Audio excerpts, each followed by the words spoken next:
ये कहानी किशनगंज नाम के गांव की है, जहां कमला अपने बड़े बेटे रमेश और उसकी पत्नी राधा के साथ रहती है। कमला का छोटा बेटा सुरेश पढ़ाई के लिए शहर गया होता है। घर की पूरी जिम्मेदारी रमेश के कंधों पर ही होती है, जिसके कारण राधा हमेशा रमेश के साथ लड़ती रहती है। और एक दिन मैं तो तंग आ गई हूँ इस घर की जिम्मेदारी उठाते उठाते। राधा, ये तुम क्या बोल रही हो? ये हमारा ही परिवार है। ये सब सुनकर बड़े आए परिवार वाले। मैं तो ये सब इसलिए कह रही हूँ ताकि जब देवर जी शहर से अपनी पढ़ाई पूरी करके आए तो मैं अपनी छोटी बहन तारा की शादी सुरेश से करा सकूं। रमेश राधा की बातों का कोई जवाब नहीं देता है। कुछ दिनों बाद सुरेश गांव आता है और उसके साथ उसकी पत्नी सुमोना भी होती है। सुमोना एक बंगाली लड़की होती है। उसे देखकर, बेटा ये कौन है? माँ, वो बात ये है कि वो सुरेश कुछ भी बोलने में हिचक रहा होता है, पर राधा सब समझ जाती है। और आपको शहर पढ़ने के लिए भेजा था और आप ये सब गुल खिला रहे थे वहाँ। ये सब सुनकर कमला को गुस्सा आ जाता है और वो अपनी बंगाली बहू का स्वागत भी नहीं करती है और अपने कमरे में चली जाती है। उसके बाद सुरेश सुमोना को अंदर ले आता है। ये सब देखकर सुरेश और सुमोना दोनों परेशान हो जाते हैं। अगले दिन जब दोनों सुबह उठते हैं तो राधा के जोर जोर से चिल्लाने की आवाज आती है। आवाज सुनकर सुरेश और सुमोना दोनों बाहर निकलते हैं। सुनिए, अब मेरे बस का नहीं है आपके परिवार वालों की सेवा करना। मुझे अब अलग होना है। मैं इस बंगाली के साथ नहीं रह सकती हूँ। रमेश राधा की बातों का कोई जवाब नहीं देता है। कुछ दिनों में वो अलग हो जाते हैं। राधा अपने पति के साथ दूसरे घर में चली जाती है। कमला इस सब का जिम्मेदार सुमोना को समझती है। इस वजह से वो सुमोना के साथ बुरा व्यवहार करती है। एक दिन, सुरेश, मेरा बहुत दिनों से मछली चावल खाने का मन कर रहा है। ठीक है, मैं आज बाजार से तुम्हारे लिए मछली चावल ला दूंगा। सुरेश अपनी माँ से छुपाकर सुमोना के लिए मछली चावल ला देता है। मछली चावल की सुगंध कमला के नाक तक पहुँच जाती है और कमला सुमोना के कमरे में चली जाती है और अपनी बंगाली बहू को मछली चावल खाता देखकर चिल्लाते हुए बोलती है, हे भगवान, इस बंगाली ने तो मेरे बेटे और इस घर का धर्म ही भ्रष्ट कर दिया है। तुम्हारी वजह से मेरा बड़ा बेटा बहुत दूर हो गए। तुम्हारी वजह से रिश्तेदारों में किसी को मुंह दिखाने के काबिल नहीं रही। अपनी सास की बात सुनकर सुमोना को बहुत बुरा लगता है, पर कोई जवाब नहीं देती है। कुछ दिनों बाद सुरेश अपने ऑफिस से घर लौट रहा होता है। तभी उसका एक्सीडेंट हो जाता है और उसके दोनों पैर टूट जाते हैं। अब घर की सारी जिम्मेदारी सुमोना के ऊपर आ जाती है। और एक दिन, मैं ऐसा क्या करूं जिससे मैं घर चला सकूं? सुमोना ये सब सोचते हुए बाजार में चल रही होती है। तभी उसे बाजार में मछली दिखाई देती है। उसे देखकर, क्यों ना मैं अपनी बंगाली स्टाइल में मछली चावल बनाकर बेचूं? मेरे हाथ के मछली चावल पर ही तो सुरेश का भी दिल आ गया था।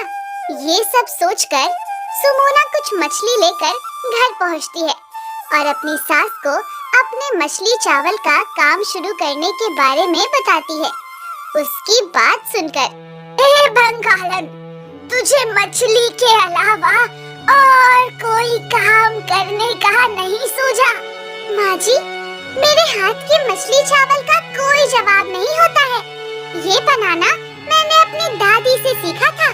उसकी बात सुनकर, तू ये सब रहने दे। मैं अपने बड़े बेटे रमेश और राधा से कुछ मदद मांग लूंगी। कमला अपनी बड़ी बहू के घर जाती है। वहाँ जाकर सारी बातें बताती है।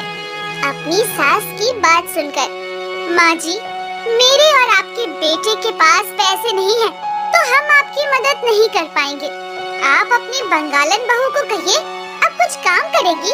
कमला दुखी मन से अपने घर के लिए चल रही होती है और अपने छोटे बेटे के बारे में सोच रही होती है कि तभी उसका पैर एक पत्थर से टकरा जाता है और वो गिर जाती है।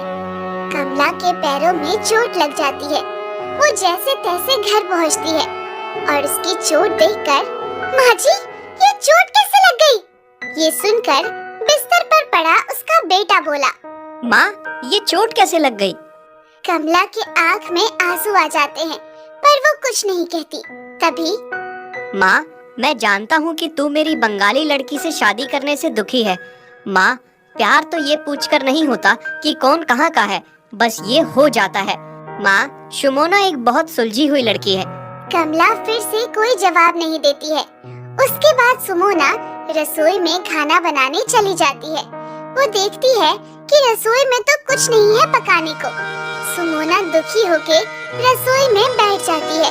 तभी कमला जैसे तैसे रसोई में आती है और, मैं जानती थी कि रसोई में एक भी दाना नहीं है पकाने को।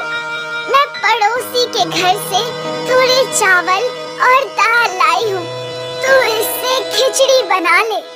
एक बात और, तू कल से अपना काम शुरू कर लेना। ये सुनकर सुमोना अपनी सास के गले लग जाती है। कमला उसे अपना एक सोने का बूंदा देती है और कहती है, इसे बेचकर तू अपना मछली चावल का ठेला शुरू कर। सुमोना की आंखों में आंसू आ जाते हैं और वो फिर से कमला के गले लग जाती है। अगले दिन सुमोना बंगाली स्टाइल में मछली चावल बनाकर एक फैक्ट्री के बाहर जाकर बेचना शुरू करती है। उसके मछली चावल की खुशबू से सभी उसके ठेले की तरफ बढ़ने लगते हैं और उससे मछली चावल लेके खाने लगते हैं। सबको उसके मछली चावल बहुत पसंद आते हैं। ये सब देखकर, वाह, आज तो सारे मछली चावल बिक गए। कल से और ज्यादा मछली चावल बना कर लाऊंगी। उसके बाद सुमोना अपने घर पहुंचती है और सारी बातें कमला और सुरेश को बताती है। दोनों बहुत खुश हो जाते हैं।